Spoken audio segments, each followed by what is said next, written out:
الحمد لله وكفى وسلام على عباده الذين اصطفى أما بعد فأعوذ بالله من الشيطان الرجيم بسم الله الرحمن الرحيم والضحى والليل إذا سجى ما ودعك ربك وما قلى سبحان ربك رب العزة عما يصفون وسلام على المرسلين والحمد لله رب العالمين اللهم صل على سيدنا محمد وعلى آل سيدنا محمد وبارك وسلم اللهم صل على سيدنا محمد وعلى آل سيدنا محمد وبارك وسلم اللهم صل على سيدنا محمد وعلى آل سيدنا محمد وبارك وسلم۔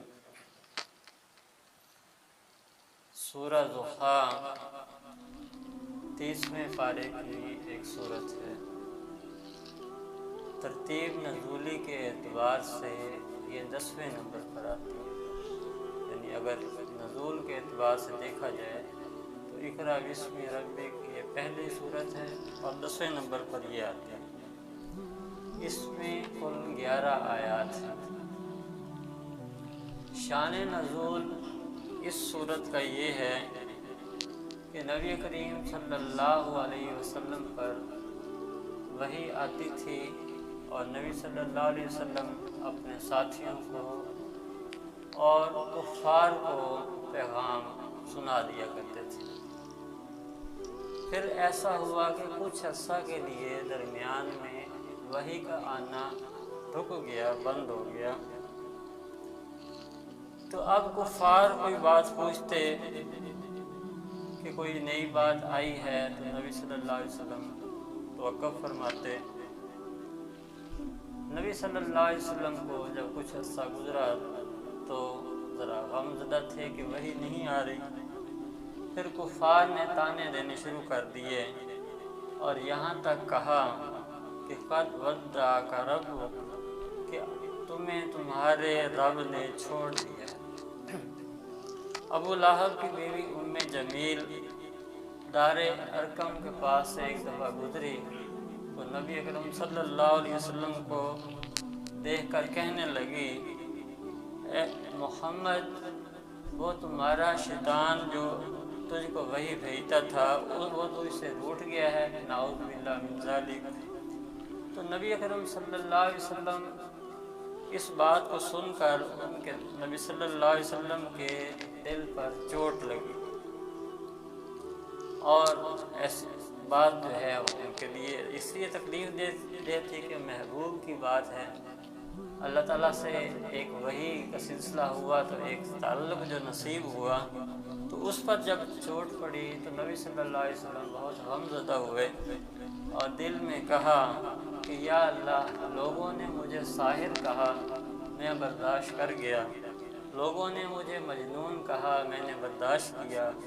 لوگوں نے مجھے دیوانہ کہا، میں نے برداشت کیا، اور میں آپ کے لیے اور بھی بہت کچھ برداشت کر سکتا ہوں، لیکن اب یہ بات مجھ سے برداشت نہیں کہ لوگ مجھے کہیں کہ تمہارے رب نے تجھے چھوڑ دیا۔ یا اللہ، میں تو غار حرا میں عبادت کیا کرتا تھا۔ اقرأ بسم ربک الذی کے الفاظ کے ساتھ آپ نے محبت کی تار جوڑی تھی، تو اب یہ رشتہ کیسے ٹوٹ سکتا ہے؟ آپ میرے اوپر مہربانی فرما دیجیے۔ نبی اکرم صلی اللہ علیہ وسلم کی آنکھیں آسمان کی طرف لگی ہوئی تھیں، ان میں آنسو تھے۔ بعض نظریں بڑی عجیب ہوتی ہیں۔ نظر کی جلانیاں نہ پوچھو، نظر کی جلانیاں نہ پوچھو، نظر حقیقت میں وہ نظر ہے، اٹھے تو بجلی پناہ مانگے، جھکے تو خانہ آباد کر دے۔ تو نبی صلی اللہ علیہ وسلم کی نظریں اوپر اٹھیں تو ان کے جھکنے سے پہلے حضرت جبرائیل علیہ السلام تشریف لے آئے اور انہوں نے اللہ رب العزت کا محبت بھرا پیغام نبی صلی اللہ علیہ وسلم کو پہنچا دیا۔ فرمایا والضحیٰ واللیل اذا سجی ما ودعک ربک وما قلی۔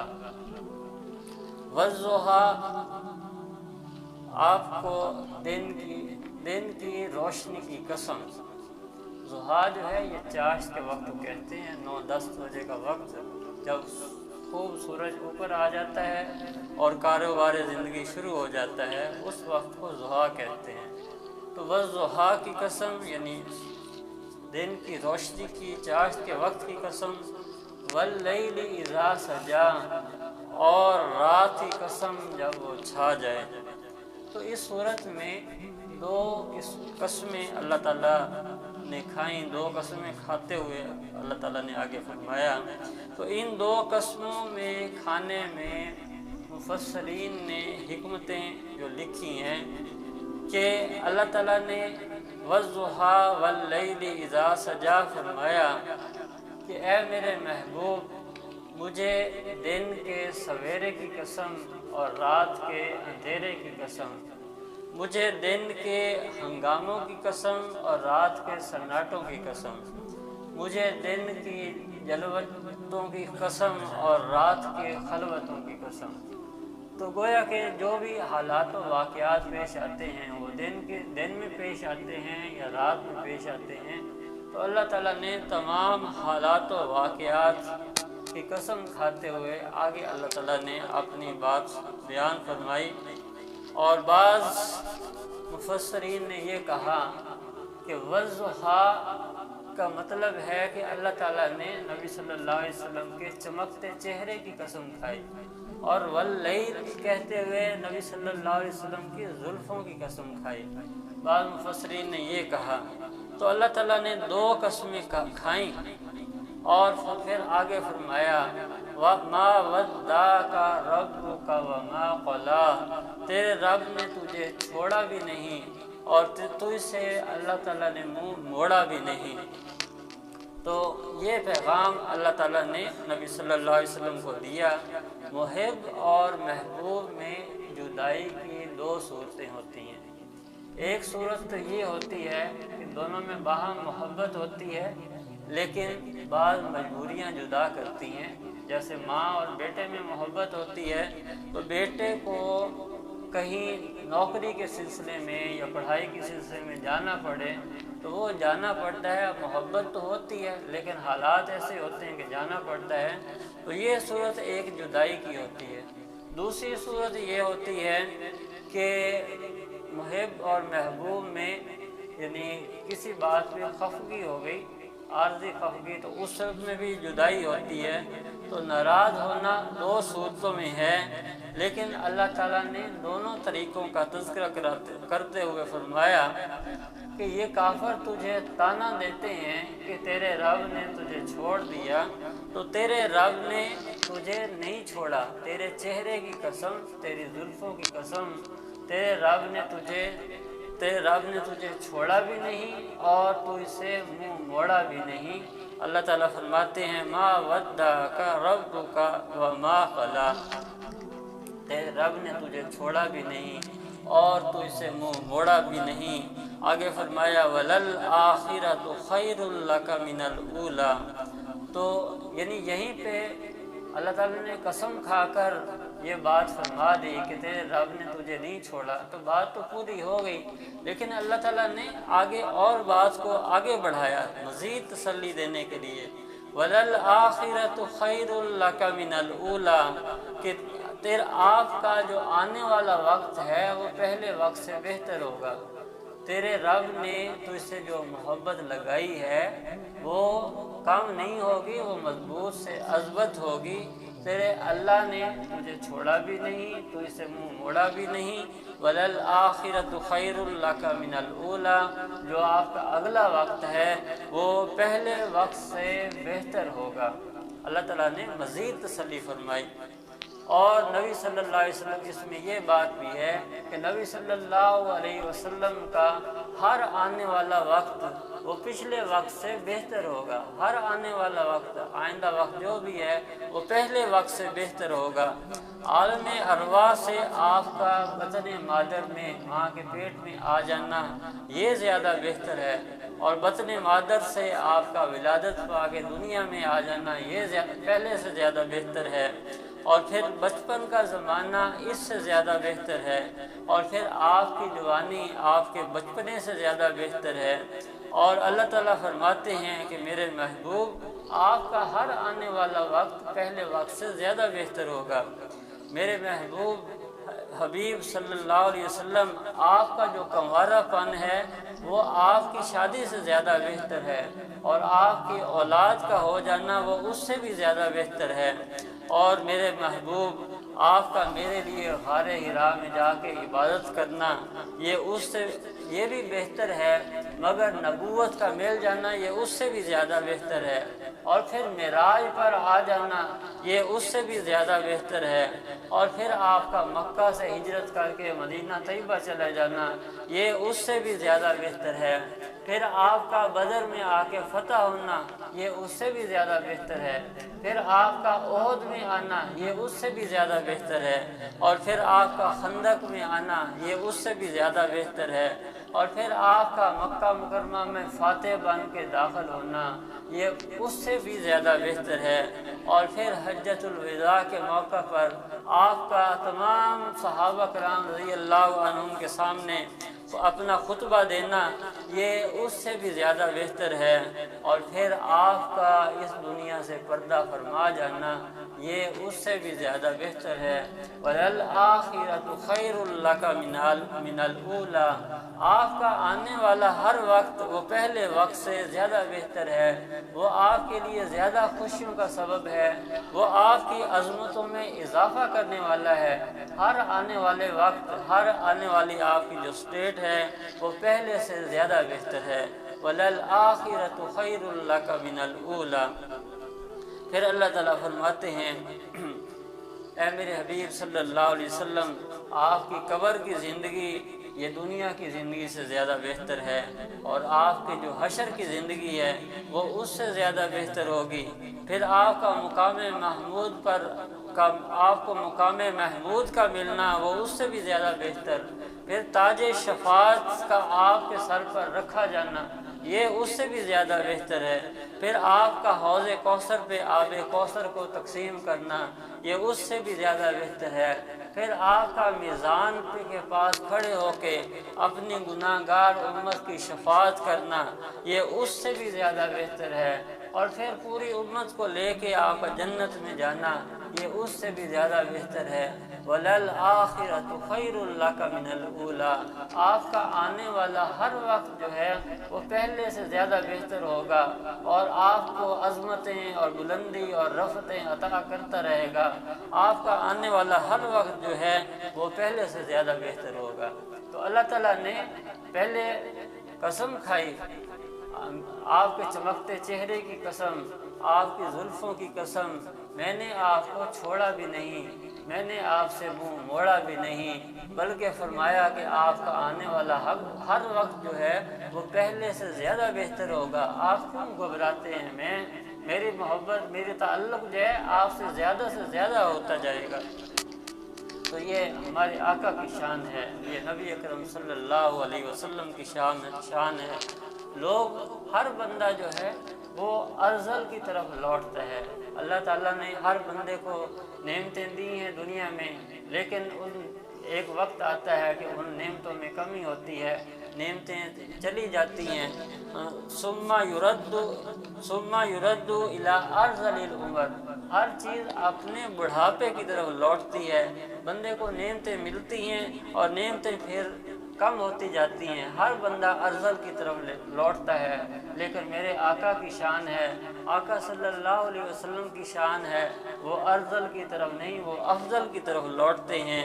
وَلَلْآخِرَةُ خَيْرٌ لَكَ مِنَ الْأُولَى، اللہ تعالیٰ نے اپنے محبوب صلی اللہ علیہ وسلم کو تسلی دی ہے، اور اس میں خیر لک من الاولی، لاکا کا لفظ یعنی یہ خاص نبی صلی اللہ علیہ وسلم کے لیے ہے، ہمارے آقا صلی اللہ علیہ وسلم کے لیے اللہ تعالیٰ نے یہاں خاص یہ الفاظ استعمال فرمائے، وَلَلْآخِرَةُ خَيْرٌ لَكَ مِنَ الْأُولَى، آپ کا ہر آخر جو ہے، ہر اگلا وقت پچھلے وقت سے بہتر ہوگا، اور پھر بہتری، ہر آنے والے وقت میں بہتری، تو اس کی منزل کہاں ہے؟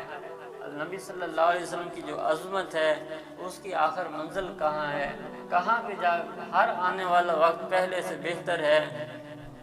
تو آگے اللہ تعالیٰ فرماتے ہیں، مزید فرماتے ہیں، دوسری بات یہ فرما دی اگلی آیت میں، وَلَسَوْفَ يُعْطِيكَ رَبُّكَ فَتَرْضَىٰ، اور قریب ہے کہ اللہ تعالیٰ آپ کو اتنا عطا کرے گا، اتنا عطا کرے گا، فَتَرْضَىٰ، کہ آپ راضی ہو جائیں گے۔ اللہ تعالیٰ فرماتے ہیں میں نے آپ کو چھوڑا بھی نہیں، آپ سے میں نے منہ موڑا بھی نہیں، اور آپ کا ہر آنے والا وقت پہلے وقت سے بہتر ہوگا۔ وَلَسَوْفَ يُعْطِيكَ رَبُّكَ فَتَرْضَىٰ، اور اللہ تعالیٰ آپ کو اتنا دے گا، اتنا دے گا کہ آپ راضی ہو جائیں گے، آپ راضی ہو جائیں گے۔ دیکھیں یہ محبت کی کہانی ہے، قرآن کی زبانی ہے۔ اللہ تعالیٰ اپنے محبوب سے یہ فرما رہے ہیں کہ آپ کو میں اتنا دوں گا، اتنا دوں گا کہ آپ راضی ہو جائیں گے۔ تو اس ہر آنے والا وقت پہلے سے بہتر، حتیٰ کہ فرمایا کہ میں آپ کو ایسا اس مقام پہ پہنچاؤں گا کہ آپ راضی ہو جائیں گے۔ تو ذرا غور تو کریں، ذرا غور تو کریں نبی صلی اللہ علیہ وسلم کی شان، کیا شان ہے کہ دیکھیں ساری مخلوق جو ہے یہ اللہ کو راضی کرنے کے لیے سرگرم عمل ہے۔ حضرت آدم علیہ السلام کو دیکھیں، سالوں رو رہے ہیں اور یہ فرما رہے ہیں ربنا ظلمنا انفسنا وان لم تغفر لنا وترحمنا لنکونن من الخاسرین۔ حضرت آدم علیہ السلام سالوں روتے رہے اور اللہ تعالیٰ سے اپنی توبہ کی دعا کرتے رہے۔ کوئی پوچھے کہ اے آدم علیہ السلام آپ کیوں رو رہے ہیں، کیوں اتنا روتے ہیں؟ تو آدم فرمائیں گے کہ میں اپنے رب کو راضی کرنا چاہتا ہوں۔ حضرت نوح علیہ السلام کو 1000 سال سے اوپر کی زندگی ملی اور مخلوق خدا میں وہ دین کی دعوت کا پیغام پہنچاتے رہے، لیکن لوگوں نے ان کی بات نہیں مانی، ان کو اذیتیں پہنچاتے رہے، پتھر مارتے رہے، اور ان کی یہ مشقت، ان سے پوچھا جائے کہ آپ نے یہ سارا کچھ 1000 سال کے کیوں برداشت کیا، تو وہ فرمائیں گے میں اپنے رب کو راضی کرنا چاہتا ہوں۔ حضرت یونس علیہ السلام مچھلی کے پیٹ میں رہے اور وہاں جو دعا مانگ رہے ہیں لا الہ الا انت سبحانک انی کنت من الظالمین، ان سے پوچھا جائے کہ آپ کیوں رو کے یہ دعائیں کر رہے ہیں، تو وہ کہیں گے میں اپنے اللہ کو راضی کرنا چاہتا ہوں۔ حضرت ایوب علیہ السلام کی بیماری کا حال کہ سارا جسم بیماری میں مبتلا ہے، فقط زبان سلامت ہے، اور اس زبان سے وہ اللہ تعالیٰ کا شکر ادا کر رہے ہیں۔ کوئی پوچھے کہ آپ اتنی تکالیف کیوں برداشت کر رہے ہیں، تو اتنا صبر، اپنے صبر کے پہاڑ کیوں بنے ہوئے ہیں، تو وہ فرمائیں گے کہ میں تو اپنے اللہ کو راضی کرنا چاہتا ہوں۔ حضرت ابراہیم علیہ السلام کو دیکھیے کہ ان کو جھولے میں ڈال کے آگ کی طرف، آگ کے اندر پھینکا جا رہا ہے، جھولے میں ڈال کے آگ کی طرف جاتے ہیں۔ کوئی ان سے پوچھے کہ آپ آگ میں کیوں جا رہے ہیں، تو وہ کہیں گے کہ میں تو اپنے اللہ کو راضی کرنا چاہتا ہوں۔ اور کوئی حضرت یوسف علیہ السلام سے پوچھے کہ آپ جو ہے کہ قید، 16 سال کی قید کے اندر اتنے سال آپ کیوں رہے، آپ کو تو محل کی حسیناؤں نے اپنی طرف بلایا تھا اور آپ کو کہا تھا کہ ہمارے ساتھ وقت گزاریں، تو آپ نے ان کی آفر کو ریجیکٹ کر دیا اور جیل کی مشقت کو آپ نے قبول کر لیا۔ آخر آپ نے اتنے سال جیل کی مشقت کیوں برداشت کی، تو وہ کہیں گے میں تو اپنے اللہ کو راضی کرنا چاہتا ہوں۔ یعقوب علیہ السلام اتنا روئے کہ ان کی آنکھیں سفید ہو گئیں، وَابْيَضَّتْ عَيْنَاهُ مِنَ الْحُزْنِ۔ تو ان سے کوئی پوچھے کہ کیا مسئلہ ہے، اتنا غم کیوں برداشت کر رہے ہیں، تو وہ کہیں گے میں اپنے رب کو راضی کرنا چاہتا ہوں۔ کوئی حضرت موسیٰ کلیم اللہ سے پوچھے کہ ان کی ساری زندگی سفر میں گزری، جنگلوں میں سفر کیا، دریاؤں میں کیا، صحراؤں میں کیا، تو طور پر جاتے رہے۔ کوئی ان سے پوچھے کہ آپ سفر کی مشقتیں کیوں برداشت کر رہے ہیں، تو وہ کہیں گے کہ میں تو اپنے اللہ کو راضی کرنا چاہتا ہوں۔ اب سب تھوڑا پانی دے۔ اچھا، وہ کہیں گے میں تو اپنے اللہ کو راضی کرنا چاہتا ہوں۔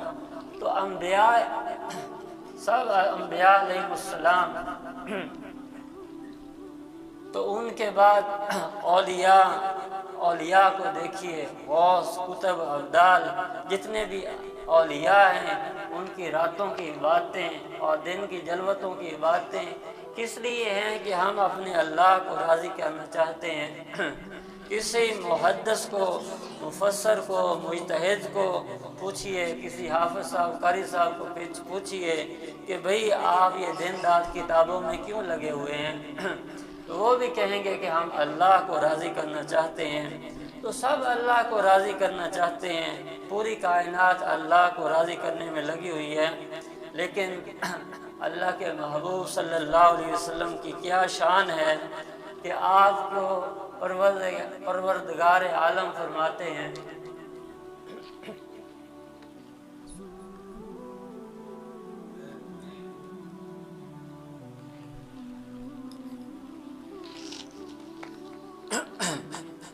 تو پروردگار عالم نبی صلی اللہ علیہ وسلم سے فرماتے ہیں وَلَسَوْفَ يُعْطِيكَ رَبُّكَ فَتَرْضَىٰ کہ تیرا رب تجھے اتنا دے گا کہ آپ راضی ہو جائیں گے۔ تو دیکھیں ساری مخلوق اللہ کو راضی کر رہی ہے، لیکن اللہ کو نبی علیہ السلام سے اتنی محبت ہے کہ اللہ تعالیٰ نبی صلی اللہ علیہ وسلم کو تسلی دے رہے ہیں کہ ہم نے آپ کو نہیں چھوڑا، ہم نے آپ سے منہ نہیں موڑا۔ وَلَسَوْفَ يُعْطِيكَ رَبُّكَ فَتَرْضَىٰ اللہ تو آپ کو اتنا دے گا کہ آپ راضی ہو جائیں گے۔ اللہ تعالیٰ نے نبی صلی اللہ علیہ وسلم کے لیے کیا کیا فرق کیا؟ نبی صلی اللہ علیہ وسلم نے انگلی اٹھائی، چاند کے 2 ٹکڑے ہو گئے، آپ کے ہاتھ اٹھتے تھے، بارش ہو جاتی تھی۔ حضرت ابو ہریرہ رضی اللہ تعالیٰ عنہ نبی صلی اللہ علیہ وسلم کے پاس آتے ہیں اور آ کے کہتے ہیں کہ دعا فرمائیے میری والدہ ایمان لے آئیں۔ تو حضرت ابو ہریرہ رضی اللہ تعالیٰ عنہ اپنے گھر میں لوٹتے ہوئے جاتے ہیں کہ میں دیکھتا ہوں کہ نبی صلی اللہ علیہ وسلم کی دعا پہلے جاتی ہے یا میں پہلے پہنچتا ہوں۔ تو گھر جاتے ہیں تو والدہ ایمان لے آئیں۔ نبی صلی اللہ علیہ وسلم نے غلاف کعبہ کو پکڑتے ہوئے دعا کی حضرت عمر رضی اللہ تعالیٰ عنہ کے ایمان لانے کی، تو اللہ تعالیٰ نے حضرت عمر رضی اللہ تعالیٰ عنہ کو خود ہی نبی صلی اللہ علیہ وسلم کی خدمت میں بھیج دیا۔ نبی اکرم صلی اللہ علیہ وسلم کی مبارک انگلیوں سے پانی کو جاری کر دیا۔ تو اللہ تعالیٰ نے نبی صلی اللہ علیہ وسلم کو راضی کرنے کے لیے کیا کچھ فرمایا، اور پھر فرمایا قُلْ إِن كُنتُمْ تُحِبُّونَ اللَّهَ فَاتَّبِعُونِي يُحْبِبْكُمُ اللَّهُ کہ جو چاہتا ہے کہ مجھ سے محبت کرنا تو وہ آپ کی اتباع کرے، میں اس سے محبت کروں گا۔ اللہ تعالیٰ فرماتے ہیں کہ جو تیرا ہے وہ میرا ہے، جو تیرا نہیں وہ میرا نہیں۔ تو اللہ تعالیٰ اپنے محبوب کی رضا کے لیے کیا کچھ کرتے ہیں۔ اور پھر نبی اکرم صلی اللہ علیہ وسلم، آپ دیکھیے نبی صلی اللہ علیہ وسلم کی شان دیکھیے کہ اللہ تعالیٰ نبی صلی اللہ علیہ وسلم سے فرماتے ہیں وَلَسَوْفَ يُعْطِيكَ رَبُّكَ فَتَرْضَىٰ کہ تیرا رب تجھے اتنا عطا کرے گا کہ آپ کو راضی کر دے گا۔ اور پھر دیکھیں کہ آخر پہ نبی صلی اللہ علیہ وسلم، ہمارے آقا صلی اللہ علیہ وسلم کی شان دیکھیں کہ ایک صحابی کو نبی کریم صلی اللہ علیہ وسلم فرما رہے ہیں کہ ہر نبی کو اللہ تعالیٰ نے یہ اختیار دیا کہ اس کی کوئی نہ کوئی ایک دعا جو ہے جیسے انہوں نے مانگی اسی طرح قبول کر لی۔ ہر نبی کو اللہ رب العزت نے یہ اختیار دیا کہ کوئی ایک دعا ایسی مانگ لیں اور جس طرح انہوں نے مانگی بالکل ہو بہو انہوں نے قبول کر لی۔ تو وہ صحابی رضی اللہ عنہ نبی صلی اللہ علیہ وسلم سے پوچھتے ہیں کہ اے اللہ کے نبی صلی اللہ علیہ وسلم کیا آپ کو بھی یہ اختیار ملا؟ تو نبی اکرم صلی اللہ علیہ وسلم فرماتے ہیں کہ جی ہاں مجھے بھی یہ اختیار ملا، لیکن میں نے اس اختیار کو استعمال نہیں کیا، میں نے اس اختیار کو ڈیزرو کر لیا ہے، اور قیامت کا دن ہوگا، میری امت کا حساب کتاب ہوگا، میں اس وقت اللہ تعالیٰ سے دعا مانگوں گا اور اس وقت تک راضی نہیں ہوں گا جب تک میری امت کا آخری امتی بھی جنت میں نہیں چلا جائے گا۔ سبحان اللہ، سبحان اللہ۔ تو ہمارے آقا صلی اللہ علیہ وسلم کی شان دیکھیں، اللہ تعالیٰ فرماتے ہیں وَلَسَوْفَ يُعْطِيكَ رَبُّكَ فَتَرْضَىٰ، تیرا اللہ تجھے اتنا دے گا کہ تو راضی ہو جائے گا۔ اور نبی صلی اللہ علیہ وسلم فرماتے ہیں کہ میں اس وقت تک راضی نہیں ہوں گا جب تک میری امت کا آخری امتی بھی جنت میں نہیں چلا جائے گا۔ تو یہ ہمارے پیارے آقا صلی اللہ علیہ وسلم کی شان ہے۔ تو وقت بھی کم ہے، تو بہرحال دیکھیں ہمارے نبی صلی اللہ علیہ وسلم کی شان دیکھیں کہ اللہ تعالیٰ ان کی دلجوئی فرما رہے ہیں، قسم کھا کر فرما رہے ہیں کہ میں نے آپ کو نہیں چھوڑا، اور پھر فرمایا کہ آپ کا آنے والا ہر وقت پہلے وقت سے بہتر ہوگا، اور میں آپ کو اتنا دوں گا کہ آپ راضی ہو جائیں گے۔ تو یہ ہمارے پیارا آقا صلی اللہ علیہ وسلم کی شان ہے۔ اللہ تعالیٰ ہمیں سمجھنے کی اور عمل کی توفیق عطا فرمائے۔